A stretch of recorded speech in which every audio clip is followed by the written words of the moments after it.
Hello and welcome back to Live from the US today with a very special guest episode today with Leth from Deep Cherry. I don't know if you need an introduction. Maybe you could say a few sentences to yourself so that everybody is up with who you are. Yeah, sure. My name is Matt Griffin. I go by Leth in the community and on Twitch, and I'm listed or credited as the marketing and PR director for Hollow Knight. Great. Yeah, that was short, sweet, perfect. So we're going to ask Matt a few questions which you, the community, have also given to us, and we'll just see how long this all goes. And I think Mythreel is going to start out. Mythreel, you can ask your first question. Alright, so our first question comes from Xanathar865, who asks, how many hours do you have on Hollow Knight? Oh man. Okay, hang on. I can pull up my Steam account and look at that, but that doesn't include all the console hours and Switch and stuff. I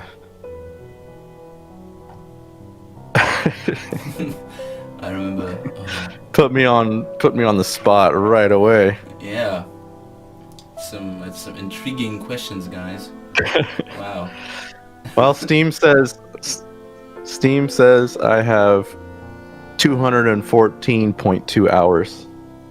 Wow. That's damn. That's I think 4 times as much as me. So yeah. I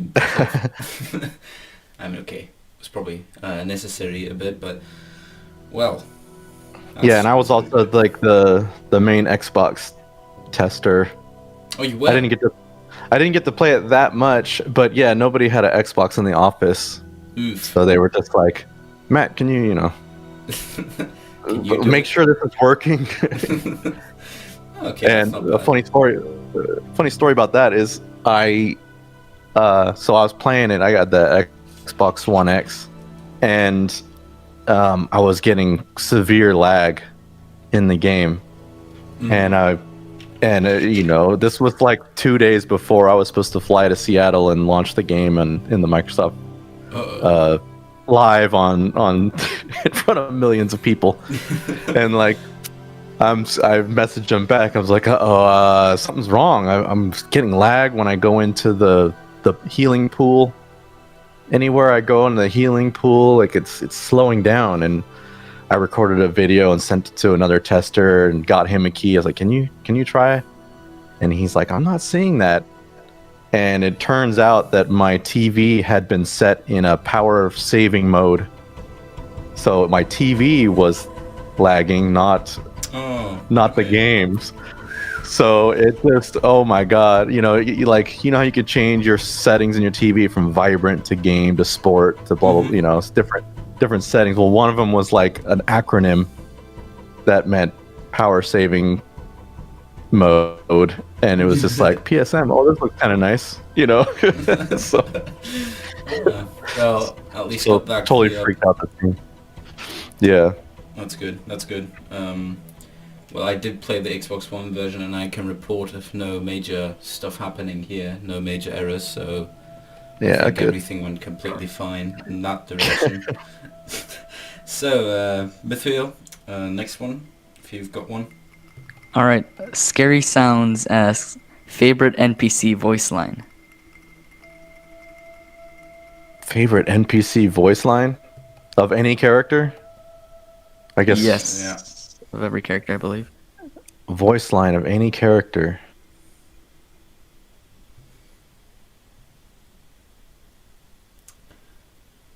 I'm noticing a real important questions pattern here. This is some... It's just stuff I never thought about, it's I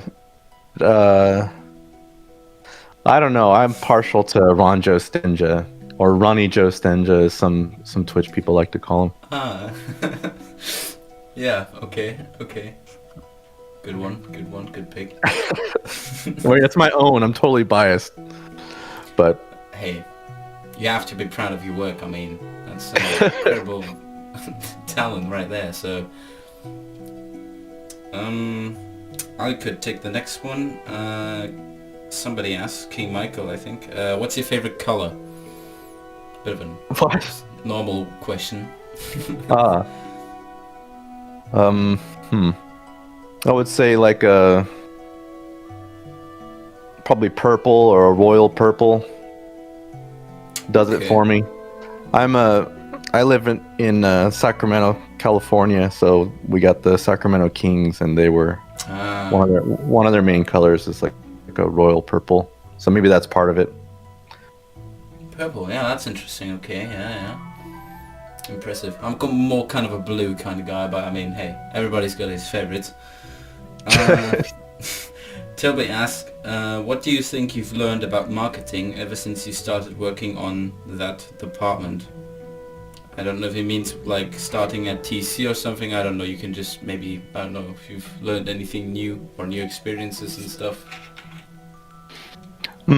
Well, I got into marketing because as an indie developer, I mean, back when I was working on the Wanderlust series and I worked on Risk of Rain briefly. I did the online coding for that game. You learn as an indie developer that nobody important will pay any attention to you.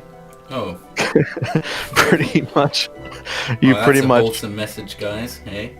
Yeah, like, well, it's primarily, you know, people when they're in indie games, they think, oh, if I can get the media to cover my game, then I'll make a bunch of money. And it doesn't work that way. The media covers games that are already hits. They don't make games into hits by covering them. So that was something I didn't know this back when I started into marketing. My approach was just to circumvent the traditional media and get people to see the game through live streaming. So I just dove right in late 2013 into Twitch and just became a part of the live streaming community, which are now called influencers by the big companies, the corporations or whatever they call them. They call them influencers. That's their term for them. But I was in there way ahead of the game, and so I think that's primarily why I've been successful in the marketing side, is because I basically predicted this trend that was going to happen years before it occurred. Okay, not bad. Yeah, so for indie games, that's where you want to go. You want to go directly to the people. You want to you don't have to go for the media. The media will cover your game if it's successful. It's a inverse correlation, I suppose. Did that formula apply as well to Whole Knight? So did it only become like covered? I mean, I wasn't there from the beginning, so I don't really know how exactly the whole beginning phase of the game went. I only got into the game way later when MadPat did his like theory video on it. So I'm a bit of a zoomer when it comes to Whole Knight fandom. People who have been in the fandom longer, I don't know, they have told me some whack stories of the beginning, so I don't know how exactly that all went. Yeah, my approach was exactly that. I went towards live streaming and YouTube and Twitch, and we don't contact the media. I don't reach out to them. I don't rely on them. If you rely on other people, you can be disappointed, so I just choose to rely on myself and the people I can contact directly. So yeah, the media covered the game. It was their choice. We don't tell anybody to cover it or influence anyone that way. Okay, good. In a whole different direction, next question from Elrond. How extensive is your knowledge of Whole Knight's lore? After that, he says some stuff that you've basically mentioned a few passing remarks on the lore from time to time in the chat or something. So how deep are you into that whole stuff, or are you only a casual lore kind of guy? I think I'm probably more towards the casual side. I like the lore, and I think I dipped into it more than the majority of players of the game. But bold, okay. But I learned, well, I'm saying not majority of super fans, just purely numbers of people who play the game. Millions, yeah, okay. Yeah.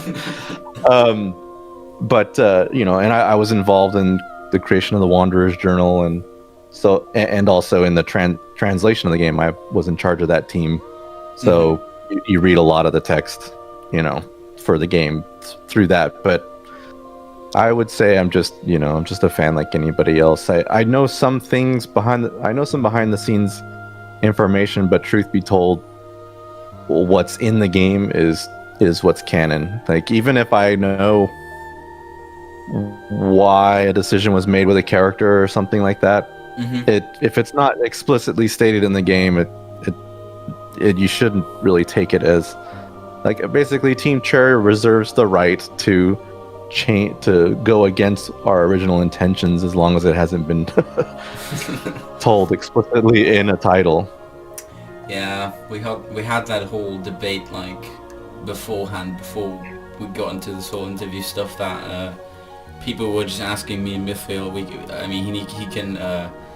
He can support my statement in that direction, that people were just asking us stuff like, can you ask Leth, like, I don't know, what is going to happen in Silksong, or what kind of story elements will happen in Silksong, when is Silksong going to come out, how far is Silksong? Of course, I mean, that's obviously the main questions people want to like hear from these types of interviews, but I've got to understand that it wouldn't make sense asking you because you're not allowed to answer them, so no, it's kind of impossible. Like, guys, I mean, I appreciate the sentiment of like, you're excited for the game and you want to keep the hype going and stuff, and you want to support them, but I mean, he's not going to break contract for you just to like reveal like, oh, maybe it's a little closer to finishing than you assume it's at the moment. So I don't know.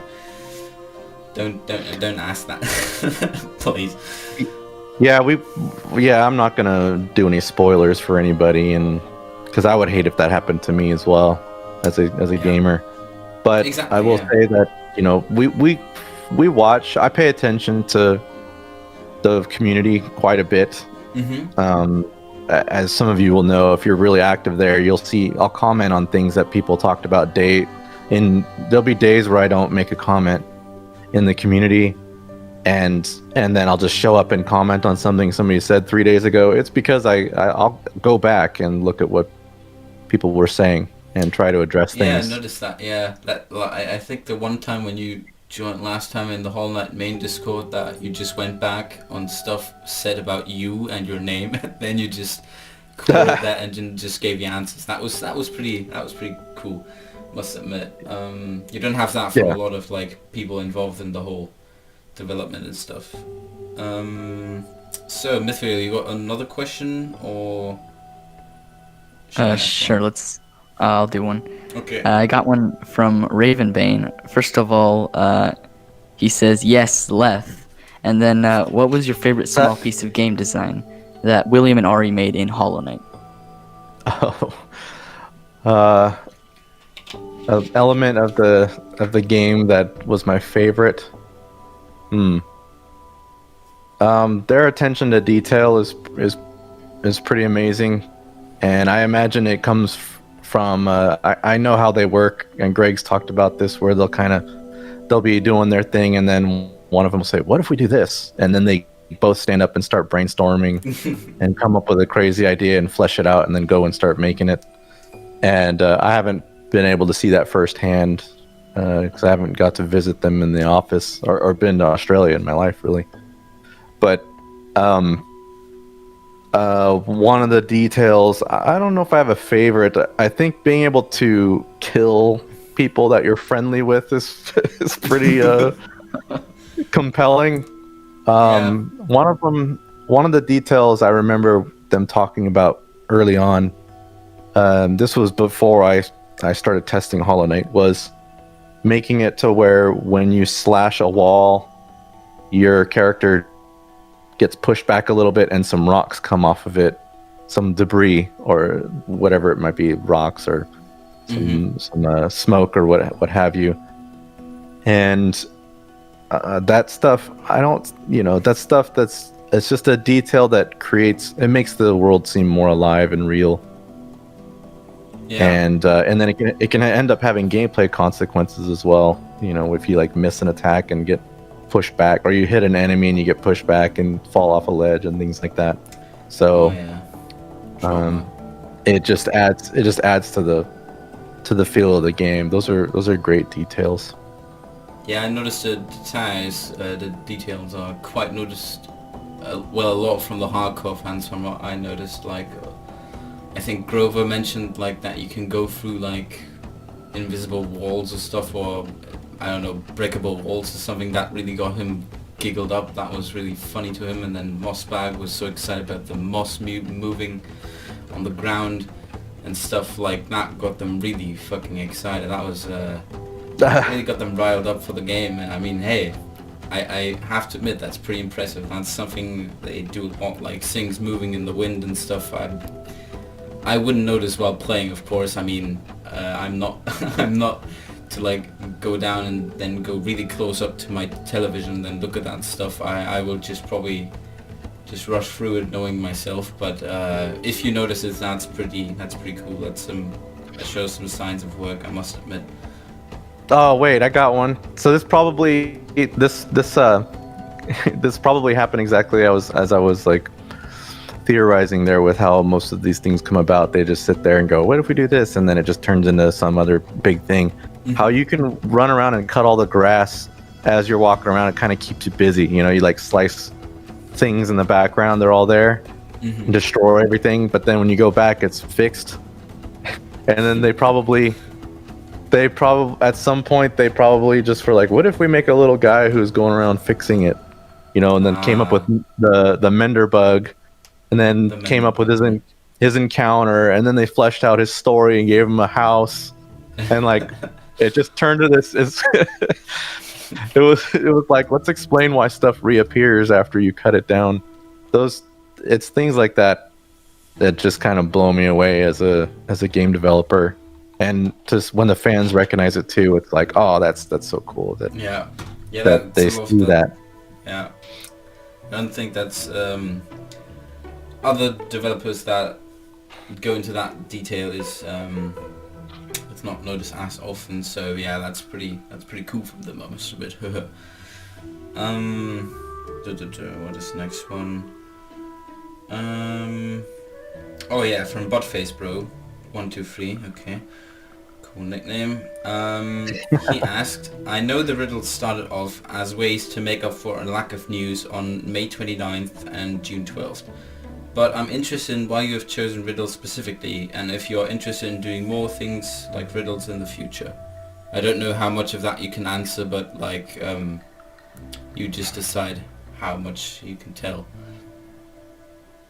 Oh, sure. Well, again, I was paying attention to the community, and I saw everybody was getting hyped up for those dates, mm-hmm. and then I inadvertently contributed to that hype by saying something like, "Oh, I guess we'll see on the 29th," and I meant it as we're gonna find out that this is not true, but people took it and ran with it as if I was giving a hint of some impending release.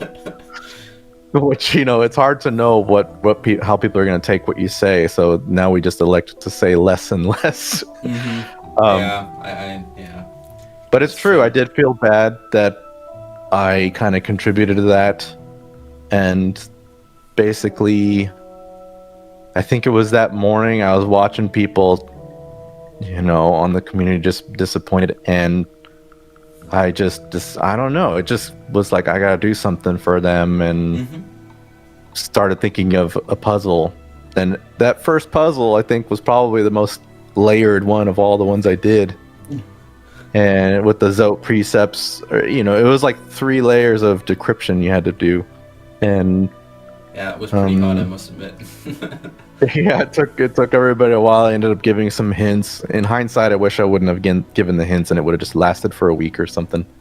Oh, dear. It might have, marketing-wise, it might have permeated the internet quite a bit more than it ended up doing. But it wasn't meant to be a marketing thing. It was just me. I was just trying to do something nice for the community, really. I mean, that's BS. Awesome. That's a good moment. That's definitely a cool moment. Yeah, I mean, I I kind of didn't even get like the first one really. I just saw that something was happening, but I kind of ignored it, and then like as soon as the other ones came, then it was obviously more important. And I remember those days. It was basically the same time, like 1 a.m., 2 a.m. for me, and then I had to like, quickly do something. Mythreel was the same basically. We were always pretty fast when it comes to these things because we never really did something. We were like we always thought like contributing, but it was always like way out of our league. Like I'm way shitty with puzzles and stuff, so I just waited till somebody else did it. And then then the whole oh my god, and then they talked about it for hours, and then the next day it was like a dead topic again because everything's been said again. And then we had to wait again. And then, well, that was pretty cool. That was definitely a cool experience, I must admit. You got a question, Mythreel, or? Well, let me expand on that. Okay. Yeah, sure. So I let Ari and William know what I was up to, and I think William saw it kind of go on some other threads or forums that he visits. Maybe he's on the Reddit or something.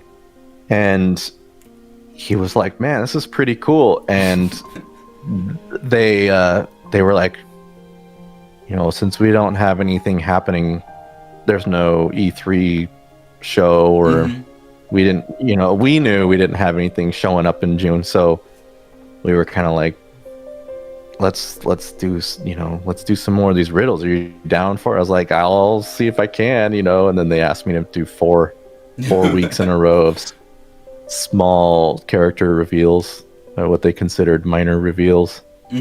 And minor? Jesus. Yeah. It meant the word. Of course, that's how everything starts with Team Cherry. It's like, we'll just do this little thing, and then it turns into this big thing. I think it's... Yeah, that's is how it goes. Yeah. Indeed.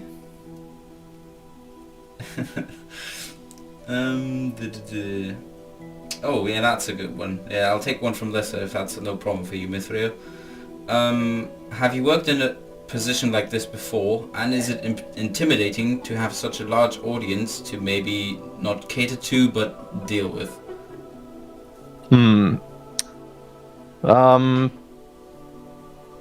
I think I haven't really done the marketing stuff. Just something was kind of a necessity as an indie developer. I had to expand my skills, my sphere of knowledge. And so, I mean, that's indie gaming in general, is you wear a lot of different hats, as the phrase they say. Like you'll be a designer one instant, then a coder, and then you'll do a little bit of art to help the artist, and then when you launch the game, you're doing a little bit of marketing, although nobody's any good at it. And I always wanted to be in a more producer role, but that's a bad word. So I'll call myself like a publishing consultant and start reaching out to teams and basically tell them, if you don't want to go with a publisher, I'll do everything a publisher will do for you, and I'll just join your team, and you don't have to market yourself as a Gearbox game or a Activision game. You're just self-published, but you have me on your team. But I don't really seek the spotlight or anything like that. But I have experience in Twitch and live streaming in front of thousands of people. So it's like, I guess I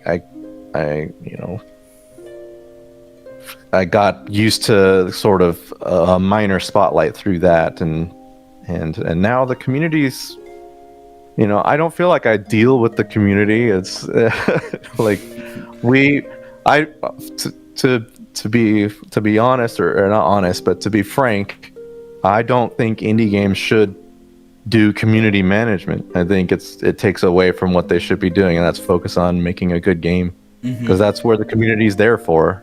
Like, and it's a bonus if you guys get to know the developers, but there'll be time for that. If there's time for that, it can happen, and why force it? It doesn't need to be fake. It can be real. If you meet them at the convention, you say hello, you get to know them, or you have someone like me who who casually pays attention to what's going on in the community, and I try to respond to it, but we're not out there trying to manipulate people or anything like that. It's just the community takes care of itself, and we're happy with how things have went, so why would we change anything? I mean, aside a few people who are very annoying in their like thirst for like information and stuff, otherwise people have been pretty cool about all of this stuff, and I think you guys are handling it very well. That like the developers, as long as they don't put too much pressure on themselves, like I don't want them to have like no free time at all. Like they can take all the time they need, in my opinion. I don't know how other people might think, but for me, they can like take all the time they need. I am patient as a bee. I think you guys are handling it very well. That like you can just talk to you guys and stuff. That you're very free about that open door policy, I would say, and I think that's pretty cool. That's I mean, it shows that you've even appeared on this show, so I guess we can thank you guys for being cool guys to talk with. So that's a thumbs up from me. Yeah, we may not be available at all times, but we should be approachable at least. And so when people like you guys, I watched how you were into the riddles, and I saw your YouTube videos as well, because I look at the community, and I also look for the latest videos popping up related to Silksong on Hollow Knight. Even the Russian ones? The Russian one? Yeah, there's Russian ones too. Yeah. It's always Russian ones. I've noticed that a lot. I skipped those, but I noticed your stuff, and so when you asked if I would pop on your show, I'm like, yeah, of course. It's like, why not? That's cool. Okay. Well, I will do. I don't know if we can ask that one. You can ask it, but I might not answer. Yeah, that's the problem.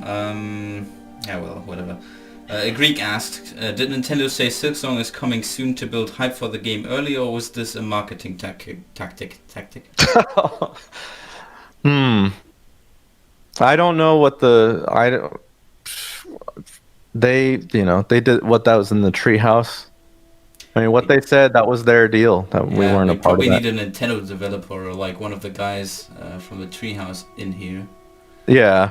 You could probably ask Katie, but I don't even know if she knows. Sometimes there's no script. Mm-hmm. You just say, like me being on this show, we kind of have a direction we're going with some questions and answers, but I didn't come prepared with notes or anything like that. So I could say something that isn't quite representative, or people might think it means something, but good disclaimer. That's good. Yeah. Off the cuff statements are difficult to manage. Yeah. People tend to take that's kind of like how Team Cherry has trained this community to look into dialogue very much, to like figure out stuff, and so people take words very seriously in this community, like very specific words. They take them quite on the nose, so always have to watch out for what you're saying in this community. Well, we're very aware of this, and I think it's important to not mislead your fans if you can avoid it. Mm-hmm. And managing the expectations of the fan base is a big part of marketing an indie game. And that goes both from how you format your store page to what you say in interviews. But we don't want to have to manage what you guys think or say or do, and it wouldn't be right for us to do that.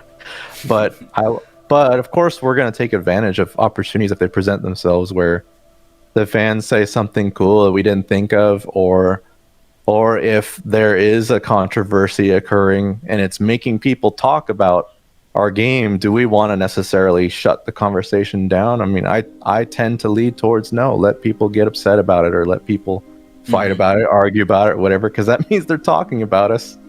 Is there like a specific example you have for that, or is that just like something general that came to your mind?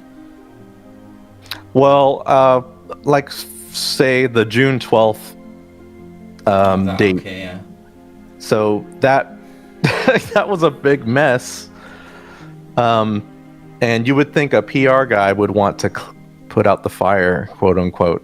Mm-hmm. And would that involve me coming out and saying that's just a placeholder date and it is not the release date? Oh, well, no, I'm not going to do that because if everyone's freaking out about the date, remember, this is why I felt bad because I contributed to sort of the happenings of early June this year, or late May and early June.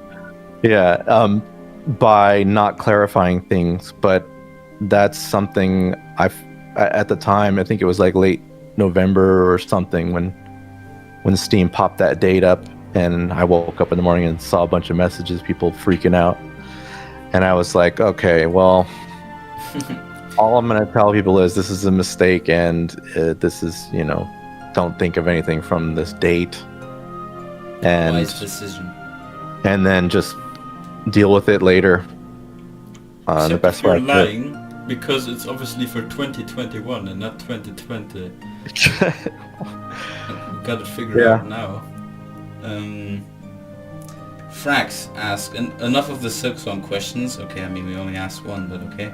Can Leth clear up what the best Oreo truly is? He's always talking about them. My favorite's the double stuff. Double stuff, yeah. I did buy the mega stuff recently. I wanted to try it, and it was not as the ratio of cream to cookie was just off. So I can't go back to the normal Oreo, and I can't do the mega stuff. So double stuff is my go-to. Although I also really like the thin mint. There's an Oreo thin. Okay. There's Oreo thins. I guess they're less calories or something. I don't care about that. I just wanted something. I was like, the mint one, I tried the mint regular and it was too much mint. So then I tried the thin. It was just the right amount. So if you like mint cookies, the Oreo thin, I highly recommend them. Okay, we're not sponsored, but yeah, that's a good tip. Yeah, it's not a sponsorship. I mean, if they would be interested, I mean, I wouldn't object. I mean, right, it's good. Oreo-themed shirts or something. Hey, let's go for it, guys. I'm open. I'm probably too small to do anything, but sure, whatever. Okay, I don't know. Could you? Okay, I can ask that one again. If you want, Deep Dog, I can. Yeah, you take one. You could take one. I'll have to search through mine a bit. Oh, I definitely deliberately put Oreo in that. What was it? The first the first riddle that I did. That was on purpose. That pretty much. Okay. That pretty much it dictated how I was a part of how I was going to make the puzzle go, because I wanted to somehow get Oreo in there. Cool. Okay, Mythreel, you take the next one. All right. So we have no news about Silksong. So a few talented people have taken to use Photoshop to create what are called Silksong edits. I've made a collab channel to show a few pictures. What do you think of them? They were made by Aluo. Oh, that guy. That guy. Okay, that's always good. Oh no. No, I think they're cool. They're fun. As long as people don't stop believing in them, yeah. Well, I mean, that's. Do you think I would go around the internet telling people they were fake? I probably wouldn't. I'd probably let people argue about it, and I mean, most of them you can pretty much guess that they're not really real, because sometimes it's just like they took the character and just put them in like, oh look, it's like that character from the old game in like a trailer location. I wonder if they could appear there. Wow. Yeah. So real. I do appreciate that he tries to make it obviously fake. Mm-hmm. But we just tend to let things play out, and I mean, that's nice for Ari and William. I don't bother them with everything going on and no. outside of the development the Silksong, so I can just go focus on that. What was your favorite riddle character? Like of the 4 that were revealed. Oh, well, Or Seth. that you revealed her. Okay. Seth? Okay. Yeah, no question. Seth was that was really special, and being able to reveal that character and kind of solidify the truth of the rumor that was going around. I genuinely was not aware of Seth when people brought it up, and of course my curiosity got the best of me, and I asked behind the scenes, is this real? And Ari was like, oh yeah, that's real. And so then of course I had to weasel my way out of responding to Seth related questions until the riddle for like another month. It was like 5 weeks of people going, did you ever confirm if Seth was real? And I just would not respond. Change the subject. Leave them on read. Yeah, okay. I Yeah. get that. Yeah, I'm personally a Caravan stan, but I mean that's just me. Well, at least from the whole reveal standpoint and the stuff going on, of course, I think Seth is the most special one of all the characters, which were given. I just like the design of the free guys, so that's just me. But don't get me wrong, all you Huntress and Grindel fans, you are not forgotten. We truly also appreciate your character designs and your fan drawings of them and stuff. But that's just the way it is, guys. So sorry.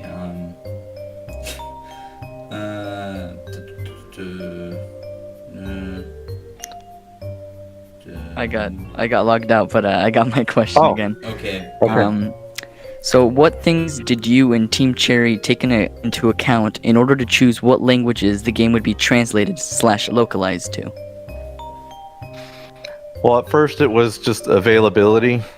I knew someone who spoke French and German, or two people. So I went for that first initially, and then people contacted us about doing translations quite a bit post-release, but we basically looked at our sales charts and looked at which regions were selling the most in spite of not having been translated, and pretty much came up with the list that way. It's like you looked at your top 10 sellers and try to get those languages in. Oh. Okay. Quick and easy. Perfect. Yeah, it's pretty basic. We still have people requesting other languages, but from a business standpoint, it just doesn't make sense. Don't worry, all you Whole Night players in Laos. Someday you will finally get your hands on that sweet Silksong copy. If it was as simple as you have a translator just translate the text and then you click a button and it's in, we probably would have tons of languages. But there is actually a lot of work that goes into making sure everything appears correctly in the game, and it is a distraction. So there has to be a cutoff point, unfortunately. Someday, yeah. We're still holding out. Toby asks, what made you interested on working with TC in the first place? Do you ever wonder where you would be if you hadn't worked with them? Man, I don't know. At the time when I first saw their game, I was working with Chucklefish as their publishing manager, and Chucklefish was like, "Hey, why don't you see if they need a publisher?" So that was how I first met Ari on a call, was representing Chucklefish and seeing if they'd want to be published by them and work with me. And then I reached out to them about they said they were going to think about it. They had a lot of people contacting them about publishing Hollow Knight. So I reached out to them again, and that was in January when I first contacted them, and I reached out again June or something. Maybe it was July, I'm not sure. And they told me they wanted to self-publish, so then I offered to just join their team. Mhm. And they were like, if that's cool with Chucklefish. And I was like, oh, I'll ask them. And Chucklefish was fine with it. So I joined the team, and yeah, so like, and then Chucklefish terminated my agreement.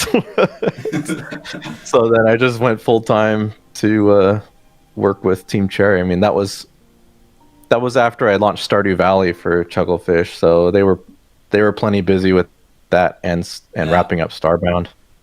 And I figured the writing was on the wall. They were going to cut me loose.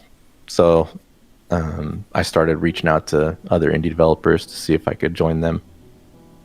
So there might be an alternate timeline where you asked Chucklefish and they said no, and then you just stayed with them for a little bit longer, maybe.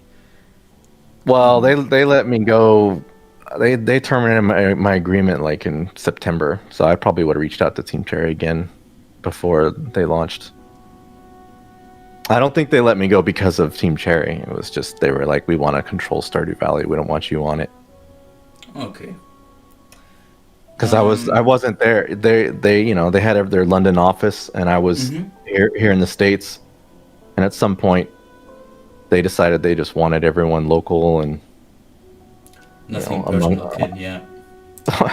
Well, there was some personal stuff too, but I'm not going to comment on that. Understandable. Yeah. Moving on. Toby asked, what are your plans on the future after you're done working with Team Cherry? Or do you have even any plans, or maybe it's a secret? Well, I'm working on my own game now. That has nothing to do with Team Cherry. That's part of why I like about my agreement with them. It's as a contractor. I'm not an employee of Team Cherry, so that frees me up to pursue other things, and not feel guilty about it. But as long as they want me to keep working with them, I'll keep working with them. They're a great team, and we work well together. I mean, that's not always easy to find people you work well with. That's true. I don't want to take that for granted. I've worked with people who I don't like, but we work well together, and I've worked with people who I do like, but we can't get anything done. So I'm in this rare situation where I like the guys and we work together. We work well together. So it's like, you might as well keep it, let it ride, so they say. Yeah. As long as you can. Bully. That will definitely go onto r/wholesome as soon as this video is done. Mythreel, do you want to take the next one, or should I take again? I do have a question. Okay, it's from perfect. Scary, who says, how does it feel knowing info, I imagine from Silksong, that nobody else knows? Is it funny to watch people speculate? Yeah. Yeah. Okay. That's good to know. No, I just was doing that for dramatic effect. Well, we enjoy the speculation. Like I said before, if people are talking, we like that. So it's even better if they're talking about us in a positive way. Yeah. Goody. Meep asks, we know that Silksong is going to release on PC and Switch, but are there any possible plans, focus on the word possible, to release it on other platforms? I think we've been pretty clear about that we are focusing on PC and Switch launch, and then then we'll take a look at what's going on with Sony and Microsoft afterwards. I mean, we have a great relationship with both of those companies, so I think both sides want to see something happen. It's just a matter of, do we have the bandwidth to handle another launch, and when would be the right time to do it? Okay. I mean, if we're making content for, let's say the game does super well on PC and Switch, which we will assume, yeah, then you have to balance time porting versus adding new content, you know, or at least that was fair, yeah. the issue we had with the first game, was like we hired a porting studio to help us while we worked on new content for the game, but it wasn't that. I mean, that was the ideal situation, and it just wasn't that simple. We had to work on the port ourselves as well, quite a bit. Oh, good. Okay, that's a small hope for all. I mean, I'm not dependent on either of these platforms, so I'm cool.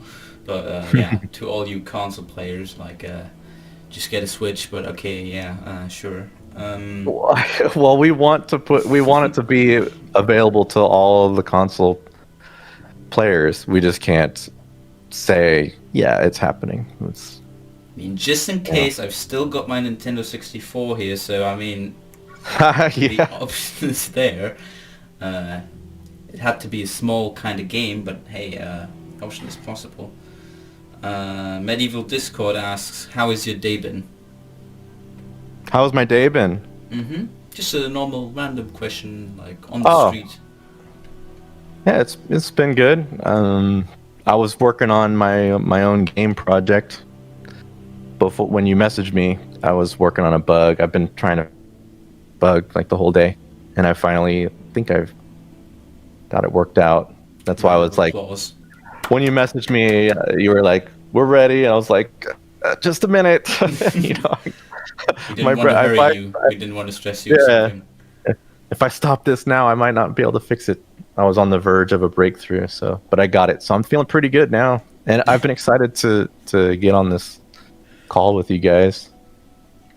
Yeah, that's been the same for us. Yeah, I mean, I was devoid of doing content for last week, or I was basically too lazy and had enough stuff to do. So that gave me a good excuse to just do another one of those sweet update videos where I don't need to put much effort into it and can just say like, hey, I'm doing that one next time. So thanks for watching and goodbye. So thanks. Yeah, that was a good escape from that one.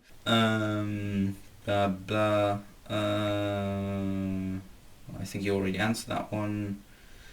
Oh, how did you and Team Cherry feel when the game first blew up, like first Hollow Knight game? I think the first blow up was the Steam summer sale of 2017. Like the game, the game was doing very well by then. I think it hit 100,000 units sold in early June. Was it June or July? I don't remember when that summer sale was. Let's just say it was early June.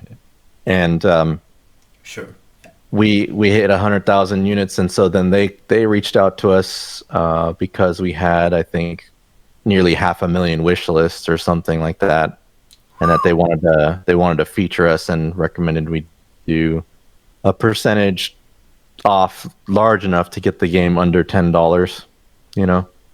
So at the time I was focusing on localizing the game, and so since that opportunity came, we were like, okay, we gotta get these other languages in before we're featured on Steam.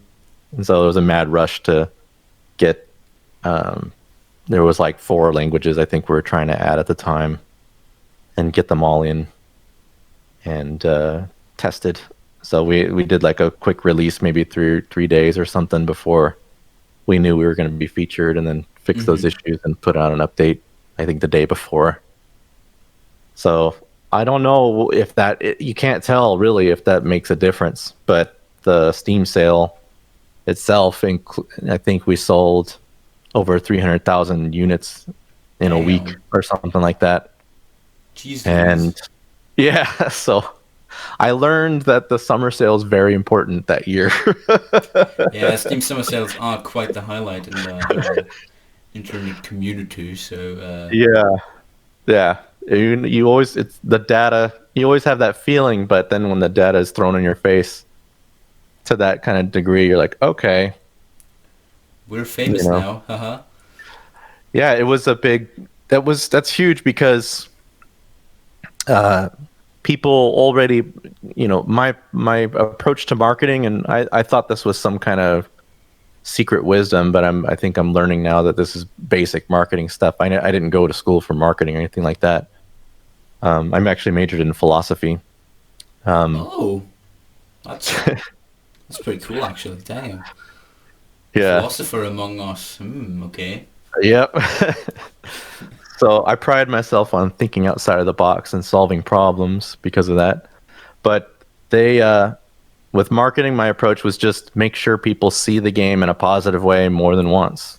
And whether that's they see someone playing it on Twitch and enjoying it, and then they see it again on sale, that's like two positive ways. Or they see it on a YouTube video, or it gets recommended to them, or they see a review plus they saw someone playing it.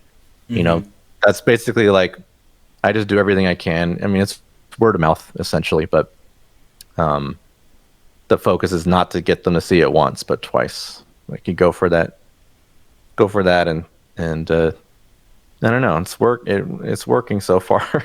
Yeah, I'm gonna assume that's gonna happen with the second one as well. If it's, I mean, like from the quality, I assume it's going to be on par, if maybe not even, maybe even better.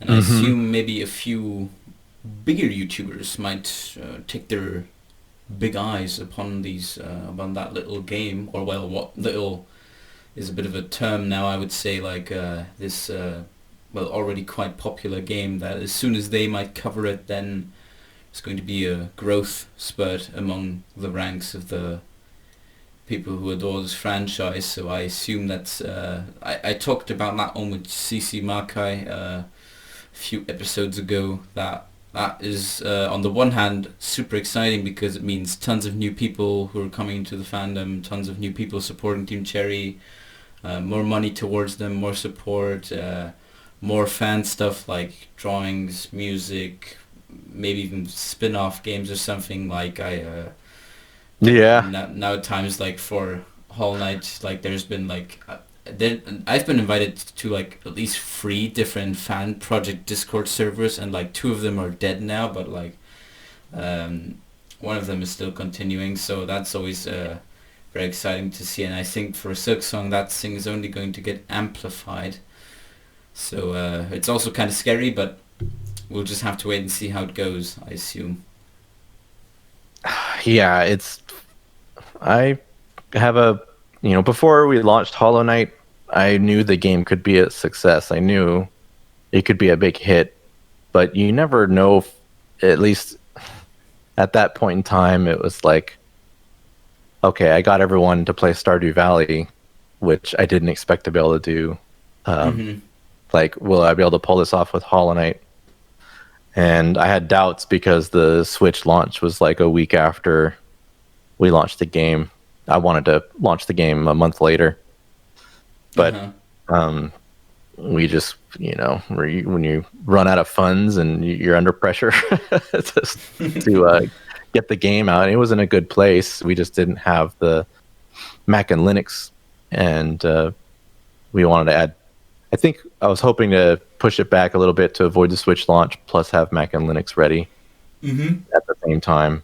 But it worked out, and now now that we assume the game is popular and people are looking forward to it, I've got to get creative and come up with other ways to make Silksong and Team Cherry a story. Like, for instance, revealing that Silksong was going to be a whole game instead of DLC was like a big thing for us. Oh yeah. And I would argue that was the biggest indie news of that year, although some people might argue the Cadence of Hyrule was a bigger reveal, and I wouldn't fault them for that at all, because that was a huge event for indie games to have Necrodancer be turned into a Zelda themed title. But then with the riddles, that was something that was pretty unique, and got lots of reporting from like magazines as well, from what I've seen. Yeah, I'm digging and stuff. Yeah. Like I said, we don't contact them at all. So the point is to make a story about your game that they won't be able to pass it up. Yeah. Like some kind of angle, I guess, or something that, a story about, like for Stardew Valley and for Undertale, a big part of their stories was that they were like a lone developer, stuff like that. That it goes a long way to set yourself apart. Okay, Mythreel back again. What else was I going to say? I think, well, yeah, now the whole time pressure stuff is obviously gone from Silksong, and I think funds should be no problem, so it's definitely going to be interesting to see how that differs from the original Hollow Knight's release. I think, I don't remember who exactly said that it's not as rushed. I think it was Greg or something. I would think he said something like that, or along the lines of that it's the whole time pressure stuff, or the game being a bit rushed is not going to be a problem for the second one, for the sequel in quotes. And so, yeah. I have to say sequel in quotes because people... I tend to have a few prequelist subscribers, so I have to dodge that bullet. Oh boy. The prequel cultist, the cult of prequels out there. Well, you use the word cultist. Okay, that's okay. Interesting. I might read too deep into that one. Prequel cult. No, I was at E3 going, hey, it's a sequel, and then I got chewed out by Team Cherry. Like, hey, don't say that. It's like, what? Like, no, it's not a sequel. At least, we haven't said anything like that. It's the next game. And so then, of course, the next day I had to correct. Like, okay, I was wrong. That really grinds my gears. Yeah, that's probably the one thing I think which didn't make my job easier. But yeah, sure. I guess I guess it's an open, diverse space. Like everybody has their little story to tell. Everybody has their little ideas about this game. So hey, if you're subscribing to that theory, I can't tell you you're wrong, but I wouldn't necessarily call you correct either, good sir.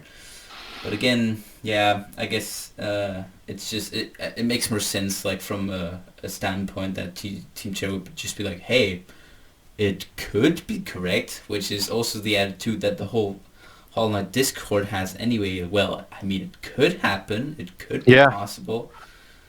But, well, yeah, you don't want to back yourself creatively into a corner if you don't have to. So, I mean, from their perspective, they were probably like, no, we don't want to put a button on that because you never know at the time.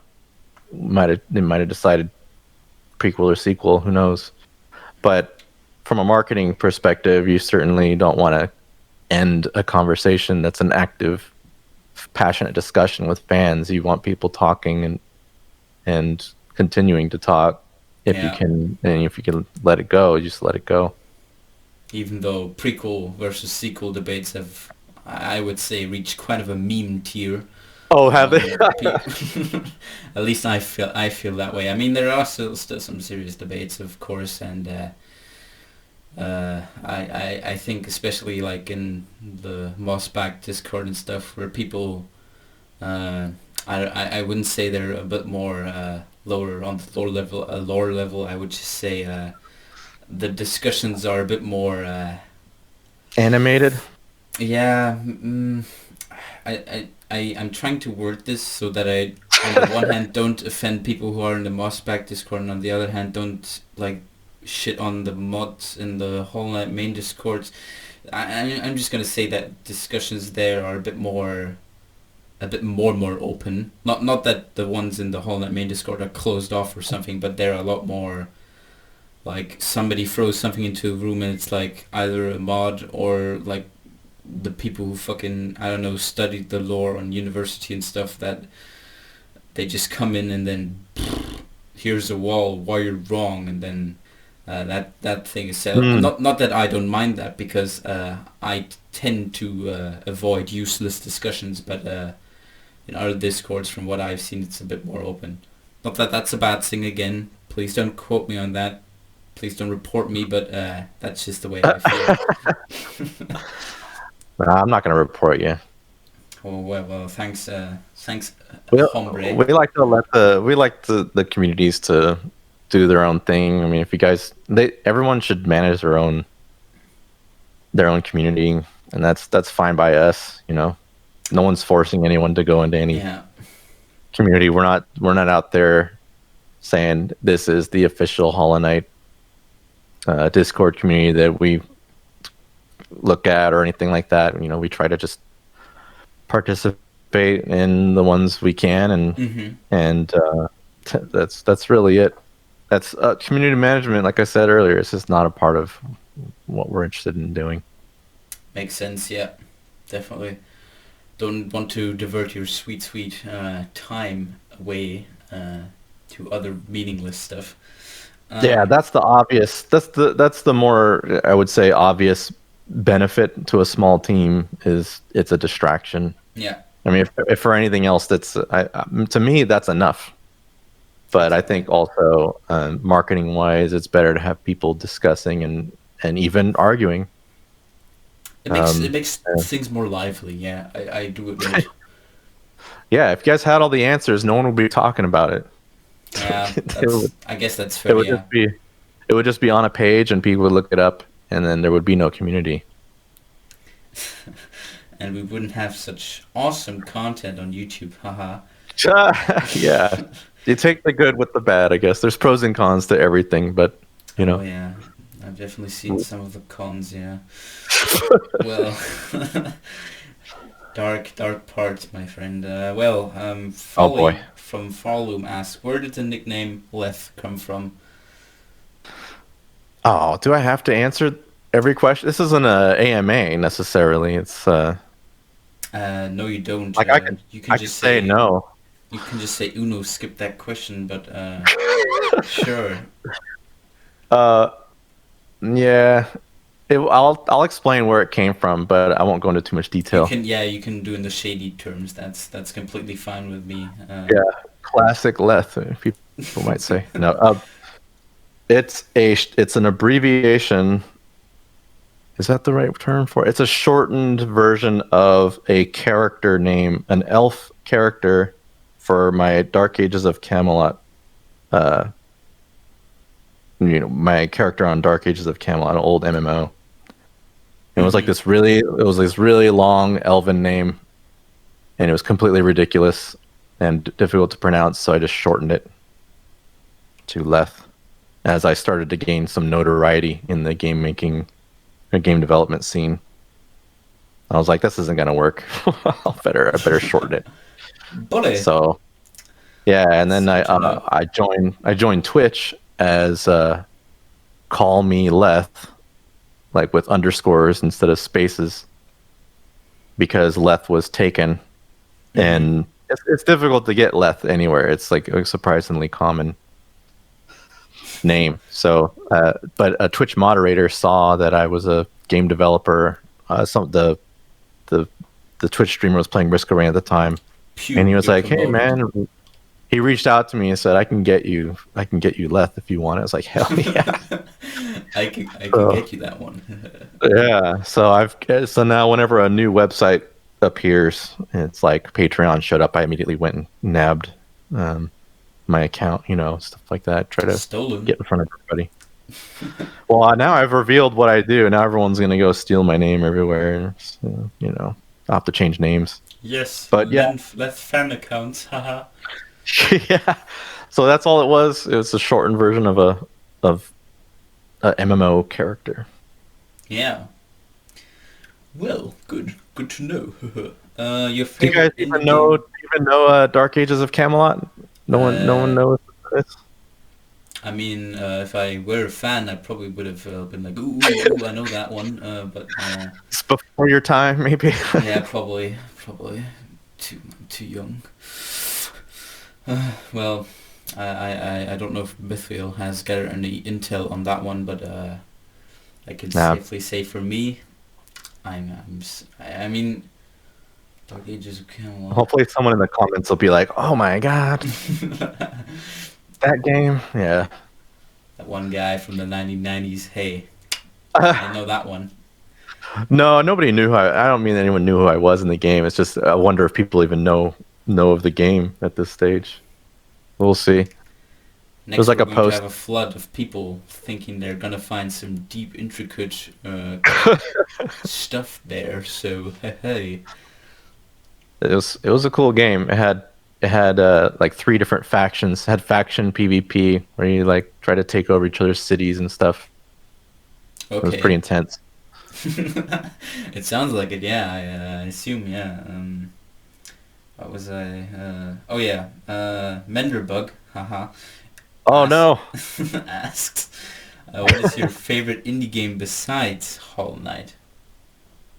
You can't say Silksong. That's cheap if you would do that. So, Um,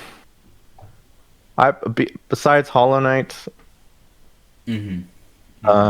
favorite indie game, probably Risk of Rain. Oh, the new one, like the thing. I think No, Carpenter review one. Or the original, but I just started playing Risk of Rain 2 like last week. I got a key from the guys. I'm still friends with them. But I worked on the original and then just like I fell in love with the game. The game kind of opened my eyes to the whole roguelike genre. So now I just can't get enough of those games in general. It's cool. So guys, you can now update your Leth lore document or whatever you're working on. I don't know. Yeah. Yeah. Have you ever considered making a Hollow Knight manga or anime? I have to say to that question that came from Taco, which I didn't expect like at all. What? Wait, what? Say that again? A manga or manga, anime from Hollow Oh, Knight. I mean, you did a comic, so hey, those aren't far off. yeah. We've been contacted by some companies wanting to make other media of Hollow Knight, like whether it be a cartoon or show or comic book or what have you. I think that it usually comes down to Ari just not. I don't know.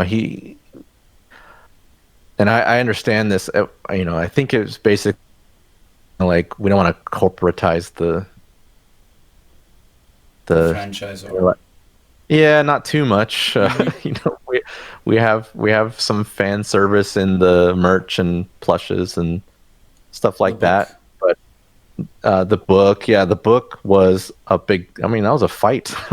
Really? The Fangamer wanted us to make a lore book and an art book forever, and the fans do. It was highly, people contact us about all the time. We're going to get a art book or what have you, and it just was kind of like we just can't do it. We don't have the time to do that. So then we ended up making kind of a mixture of the two. In essence, I mean, a little bit. It's more like a strategy guide with a lore twist to it. Trying to keep it. I would have bought it, but the sending costs and stuff like transport, that was for my poor German home a bit too much. Because I'm mostly throwing out all my money anyway for history books and philosophy stuff, so I can't really afford it anymore. But if I someday have the funds, then surely I could take a look at it. The Wanderer's Journal. Yeah, exactly. Yeah, it's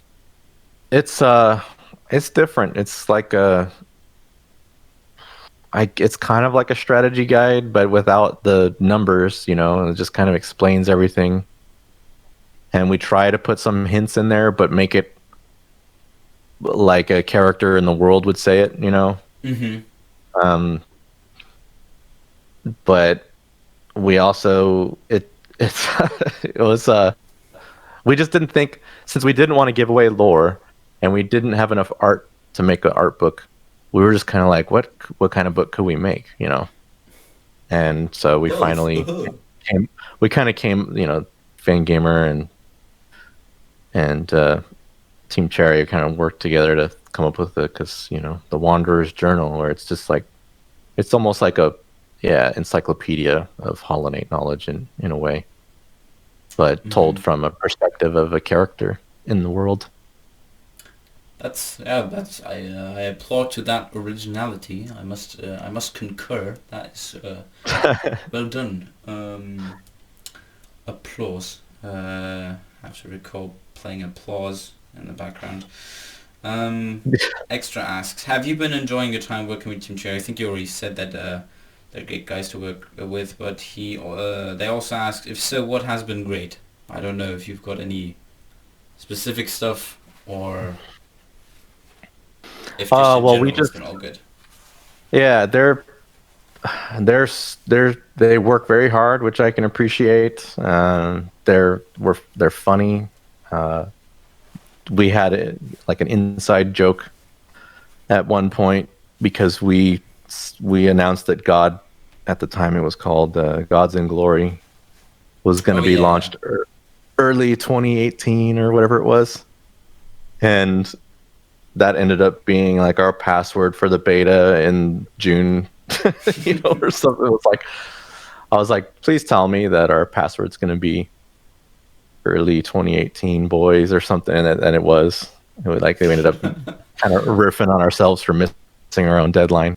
So, you know, having a sense of humor is good, and but the biggest thing is, since, you know, the trust is there. Like, I mean, I'm a guy that is across the world from them, you know. Oh Um, yeah. Yeah. so, you know, thankfully I had sort of what you might call like the pedigree to for them to immediately trust in that, you know, I wasn't some shyster over in America trying to take advantage of their game or something. But they give me a long leash to work with. You know, I can just go pursue opportunities, and then if something's coming along and I'm like, hey, this could work, you know, I let them know, and sometimes they say no, sometimes they say yes, and it's like, but it, you know, there's no pressure. It's really nice That's to cool. know that they have my back and I have theirs. It makes things easy. Yeah. That sounds like a good relationship with your boss. So Yeah. coolio. The Toby again. Was your job easier or harder than you first expected? I think that kind of went into what you already said now, just a second ago. But I mean, I don't know if you. Well, I would say it's been harder than I expected when I joined the team, but that's just because I've had to learn to do more things since joining the team. Mm-hmm. Like for instance, getting like creating a localization team. Like, I have a team of translators that I work with now on multiple games, not just Team Cherry games. And it's like, before I joined them, I didn't have any of that. I didn't have any experience working on translating games. So I've kind of expanded what I can bring to a team because of that. So I mean, that benefits me, but it was extra work and it was very stressful. It's always stressful kind of branching off into a new area, like a I new assume, market. yes. I Uh, assumed as much. yeah, and when you're working on a game that's popular, that adds to the pressure to make sure it's done right. So, you know, we went through a couple different approaches with translating, like working with a company, and then it turns out the translations weren't very, very good. Mm-hmm. So we switched gears, and went towards finding people who are fans of the game, who are passionate about translating. And, you know, you get enough people who are like, yeah, well, I'm taking this or that degree, which is for translating, and I'm a fan of your game. It's like, okay, let's try this person. So yeah, at this point, I got like a team of experts who work faster, cheaper, and better than the companies that we were told to go with, So Good. that's just one element. I mean, the merch side was another thing, and those are probably the big things that were new. I hadn't really done that before, but yeah, anytime there's like a new thing they want me to look into, I'm like, I got to go learn it. Like, okay, here we go. Like if they were to ask me, hey, Matt, we're thinking about a Hollow Knight board game. We saw this Reddit post about a board game. Like, can you look into it? It's like, great. Now I got to go learn a whole new field of gaming and marketing and this. Truly, it's like the epic gameness of board game. Yeah. There's people who just like that's all they do is that one job, and you want me to do that plus video game plus localizing plus beta testing, et cetera, et cetera. But I don't mind. I have the time to do it. I have time to work on my own game, so it's like I got time right now. I can go learn a new field and see if we can expand the company. Sure, let's go for it. Coolio. I think I said coolio like 15 times now, so I gotta think of something new to say. I think I forgot someone. Purple I got Toaster, yeah. Oh yeah, hey, I you're got back. yeah. I got a meme question. Oh, A meme question? A meme question. Yeah, it's have you heard of LaceNet? Next question. Oh dear, yeah. Let's move on from that one. Yeah, I mean, at least we have the same idea about them. They're not really good people. I guess I think we had a bit of that one earlier, that we can't tell people what to think and what not to think, but yeah, just that we all have our personal convictions and beliefs. So hey, if that's your type, hey, I'm not gonna stop you. I'm just gonna don't vote it on Reddit, but yeah. Well, those kinds of things. I mean, they don't bother us. It's a sort of a like a field of every popular game. Yeah. Is gonna branch out into other Fields. communities. Yeah. And it's actually, in a way, it's the marker that you've achieved success. Without going into too much more details on what we've seen about. Yeah, no. We're cool with that one. That as an answer is completely satisfying to me. I was supposed to ask you what your favorite type of cheese is from Purple Toaster, so I don't know if you have any specific one. Blue cheese. Blue cheese, it is, okay. I would say camembert, like warm, like melted camembert is up there, but blue cheese is something that, like, I don't know, as I got older, I'm losing taste buds or something. Everything that tasted nasty when I was a kid is all of a sudden amazing. Yeah, I had that too. I had that with fish sticks or something, I think. Yeah. Okay. Yeah, when you're a kid, you're like, that's disgusting. And then 20 years later, you're like, this is amazing. I love this now. Nice. So blue cheese has kind of rocked my world. Like I never knew, it's like good on salad, good on steak, blue cheese dressing or the crumble or, on bread, but with bread and butter, like warm, cold, whatever. It's pretty versatile cheese. I was impressed by it. Okay, so we know for a good healthy meal, some Oreos and some I don't know if it's healthy, but cheese sandwich. Just for the next time, if we ever shall meet, then I come prepared. Yeah, bring a block of blue cheese, and we'll be good friends. Yeah, sure. No problem. No. Mythreel, have you got one or? Yes, I do. Good. So, Postalona on Twitter asked, Do Leth and Team Cherry ever see our animations/comics/mods that we have created as a community? If they have, did they like them?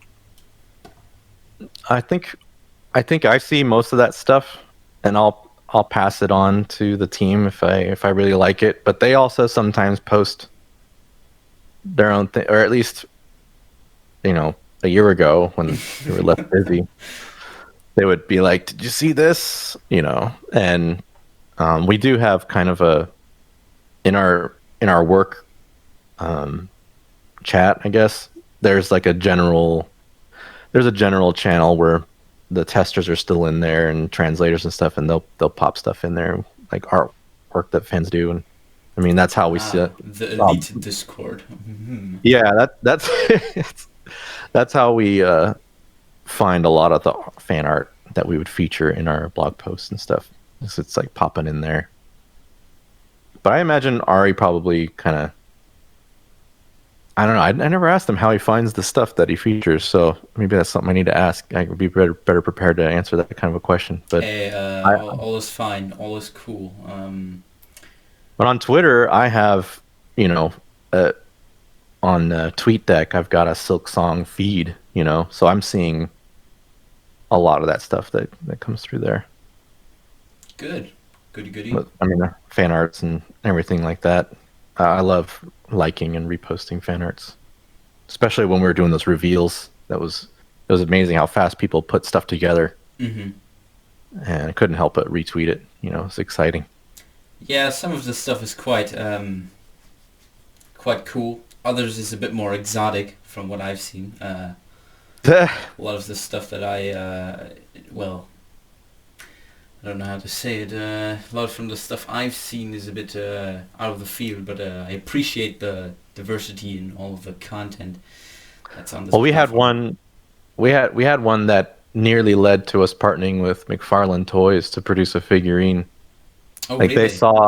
they saw people do 3D fan arts of Hollow Knight, and one of them was like a Dark Souls version of Hollow Knight. You might remember that one. It was like a really grim and like gruesome looking knight figure, like he would appear in a Dark Souls type of game.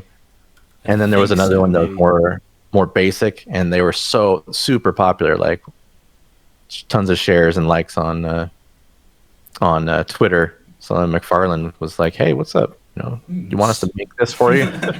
Looks like capital. Yeah, but unfortunately, that didn't work out in the end. Well, I mean, that's just the way it is, I assume. Sometimes, yeah. What is your unbiased opinion about whether Silksong is a sequel or prequel? Or can you not answer that one? I don't know. I love how Unbiased loaded was in that quotes, so Yeah. you could have written just like your perspective as a fan. Well, all I will say is at the time when I said it was a sequel, it was because I thought it was a sequel. Okay. That was at E3 of what, 2019 or something, and that was when I got corrected. One of the I was earliest sequelists of the fandom. That's quite fascinating, to be honest. I started my trend only a few months ago, so... Okay. Yeah, but of course there's that whole, like, how do you reconcile the end, like, the endings of the first game? That's the hurdle that the sequelist has to reconcile. Well, we've got a few walls for that one, chap, so... Oh, really? Okay, here we go. I would tell them, but I I'll have to read those over. told my good friend and personal colleague, Relier, in a live stream we sure did with a few other YouTubers, and I already gave my personal opinion on the whole matter. So if you're interested in that one, check that one out in the description below. Link is down there. So yeah, I believe I watched that video, and there was like one prequelist on the panel. well, it was Relier, so... Oh, okay. That's right. He was like the first to be like, I believe prequel, and then everyone else was like sequel. Yeah, that become kind of a meme as well. Kind of a channel meme, yeah, I must admit. Without going into any attacks, my good friend Relier, if you by chance see this video, know that I don't mean to attack you, my friend. Nah, he's great. It's cool, Good yeah. guy. Indeed he is. Indeed he is. So, did I have anything else? Mythreel, did you have anything else, or...? No, I don't have any more questions. Okay, so that one died. That one died off. Well, we've got a few normie questions, but I don't know how important they really are. I mean, I have to kind of manage. We already had that one. That one's not going to get answered. Okay. That I still have one. Okay, then you do that one first. I can check if I find something else. Yeah. Goth here, a Hollow Knight YouTuber who does Silksong fan-made music, asks, "What's your favorite music in Hollow Knight?" Sealed Vessel is my favorite. Some specific reason for it, like the somberness or the pace, or Yeah. just the sound of it, or... Well, I'm a big metalhead, and I like progressive metal. I play guitar, and I love that dark music and kind of music that makes you feel like you're lost or mysterious or in despair, or like all those dark feelings. So that song's totally metal. It's like, and it progresses like a progressive rock song would. And I also like the Soul Master boss theme. Oh yeah, that one's Quite a bit. kicker. Yeah, that used to normally, or that's my favorite boss. But it might be because of the music. Like when I first played him, he had no sound effects or no music, so it was really kind of it was an interesting fight. But then when I played him again with his intro and how it the music and the music's or the sound of him appearing and the music starting and all the all those noises he does, like it just like I was in love. I was like, this boss is amazing. And the only other one that tickled me so was the Sealed Vessel Hollow Knight battle, with how he starts stabbing himself and the music, the depressing music kicks in. I'm just moved by it. It sounds weird, but I love that stuff. Like, hey, the game changed people's life, dude. So I mean, it seems some people have devoted half their lives now to this franchise. So every time I see someone play that boss for the first time and they don't notice that he starts stabbing himself, it pisses me off. Because I'm like this. When you first see that, you're just kind of taken aback, like, wait, what's going on, And those questions to me are what make that fight so compelling and interesting. And so when I see they like run away and they're healing while he's doing it, and they're like, oh, well, he's not attacking right now, sweet. And I'm just like, oh, I have that same you're missing the lore. Yeah, I have that same pet peeve with reaction YouTubers in general, because I usually just watch them either to like watch the video they're watching or like see their reaction. Basically, their reaction meaning I want to seek the approval that other people react the same way that I do and want to look, hey, they react in the same way that I do. Very interesting. Haha, funny. That is the only reason I watch like these reaction YouTubers, and when they like miss a moment or something, or like they talk a big over moment. a moment and something, and I'm like, Yes. Yeah, but that's that's the magic of the internet. Yeah. You gotta take the bad with the good. Only fucking reason I tuned in, but hey, sure, dude. Yeah, you watch them for 20 hours, and then they get to the last boss fight, and then they miss the thing you were hoping they would react to. Mm-hmm. Like, oh, just man. Hey, nothing personal, but just quite a pet peeve. But well, anyway, so if I recall correctly, Greg, playtester, in the main Hollow Knight main Discord said that from what he can tell, Silksong is going to be better than the original Hollow Knight. But would you personally say that it's harder or as hard? If you, I don't know if you can mince the words so that it I will Doesn't look defer to too- Greg on that question. Okay, so we have to ping Greg that one. Yeah, and I'm sure you're gonna go, hey man, Leth told me you can tell us if blah blah blah. I'll have to Get bookmark him, guys, this. get him. Yeah, like No, no, don't do it. I did. I never said that, but I'll let Greg be the one to tell you. I mean, Greg is now he's only open source. Okay. yeah. Yeah.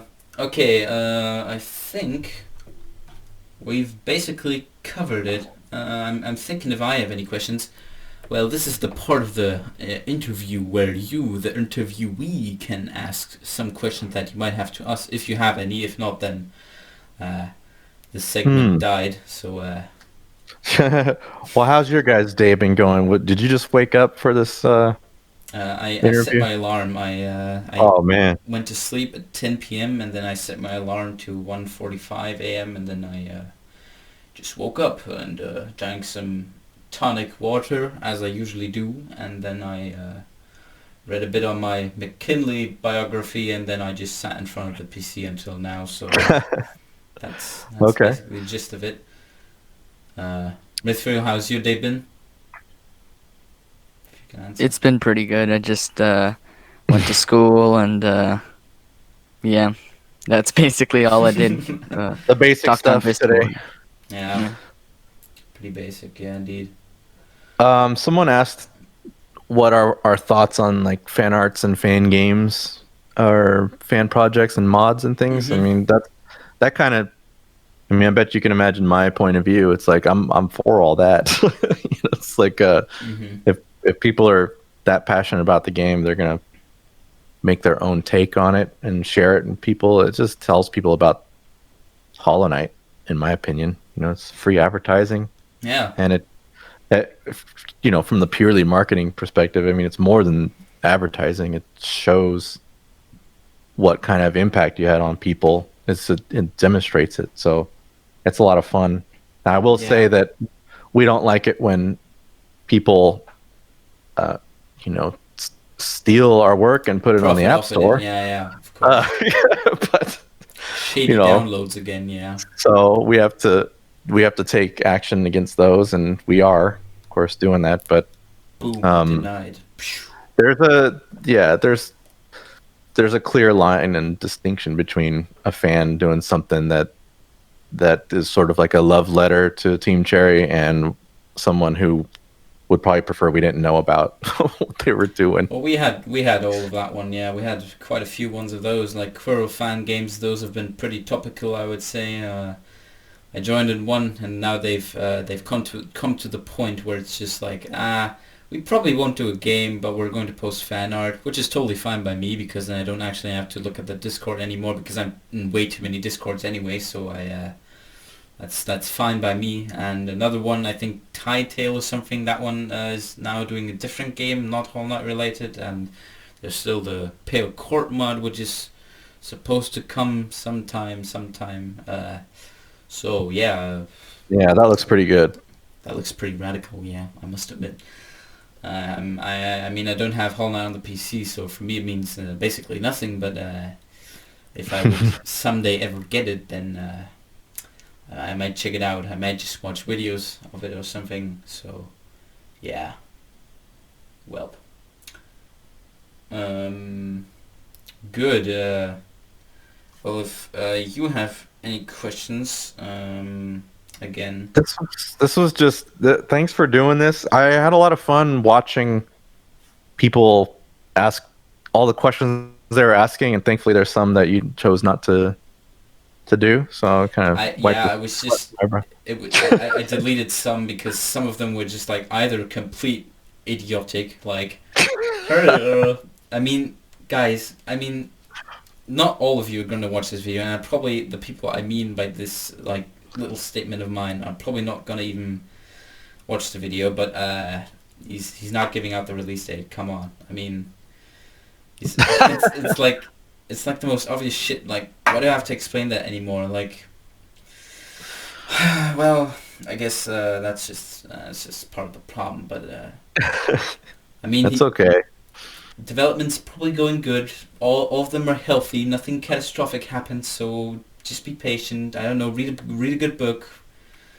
Go to Yeah, college or that, something. I don't know. that's actually. I mean, if I could take a second to touch on that, because Sure. Hey. we we everyone's fine in the team. We got through the COVID. Okay. Uh-oh. Okay. Well, no problem. Just okay. Everyone's fine except Mythreel. But we we got through it. Worked from home most of the time, and there's been no issues with that, with development or with the team members, and myself included. So it's I don't. The only reason why I wanted to bring that up is because this message might reach an audience that hadn't seen us talk about this in the Discord, over the last few months. So if you're hearing this for the first time, all is well here, and we're alive. I get emails every day. Are you guys still alive? do? So yes, Jeez. yeah, oh yeah. So we're we're fine, we're safe, and working hard. But thank you for the concern. It is touching, but it's also no problem. Yeah, it's I just wanted to take a second just to get that message out here onto YouTube through your channel. Hey, you can talk about it as long as you want, because anything that justifies me tagging this video as Silksong related is always is always appreciated. So I can put the spoilers again, the title. So no problem. That's good. Good. Also, again, thank you for coming onto here. If we were here in the physical world, I would probably give you some blue cheese or roses or something, but sadly I'm only able to give you an upvote on Reddit, so that's everything I have to offer. So I'll take it. Thanks for coming. This has been a great opportunity to answer some much needed questions like what's your favorite color and how has your day been. So that's everything. That's all my questions covered. So I don't know about Mythreel, but I'm totally satisfied with this one. And I want to thank you for coming again. It's been great. It's been about 1 hour 40 or something, I think. So that's definitely enough content to stretch for a few years. So thanks for having me. I was excited about it. Thank you for reaching out and asking me if I'd come on. It was utopian thinking that you would actually answer. So hey. That's true. Sometimes, most of the time, I don't answer those private DMs. So stop messaging me. Okay, so no emails, no DMs, guys. Come on. Yeah, no, it is true. It is true. It's a hit or a miss with me if I'm gonna respond. But because I just get some messages where it's like, okay, coming out. Yeah, but in spite of the fact that I'm always offline. But I don't really mind it as long as you guys don't mind me not getting back to you. Then it's Hey, we can wait. As a famous song says, "I can wait forever" or something. For 1,000 years or something. Whatever, not the song. I forgot that song. Well, we can wait forever. That's no problem. It'll be worth the wait. Don't worry. Except for Fireborn, he still hasn't accepted my friend request. Come on, Fireborn. Well, whatever. Okay, I'm not gonna get personal with that one. So this has been a great opportunity. So if you want to check out Leth's Twitter, then links in the description below. I don't know. Should I link anything else from you or? No, that's cool. That's what I got out there. Is my Twitter is my main deal. So good. Yeah, you follow me on there. Website, yeah, whatever. I mean, I mostly tweet about the games I'm working on, as most of you know, and then sometimes some other indie games and pixel art stuff. I'm a sucker for pixel art, and maybe soon I'll be tweeting about my own game. We'll see. It's gonna be interesting to see. So, guys, stay excited for that one. Stay hyped, and we thank you all for coming to this podcast of ours, and we shall speak to you guys soon. So, your final goodbye, some catchy catchphrase that you wanna just pop out in the ending, like delighted or bing Thanks bong. for having goodbye. me. Yeah, okay, I guess that one Oh, will do. thanks for having me. It was a lot of fun. Well, the pleasure's on our side, so farewell, dear viewer. And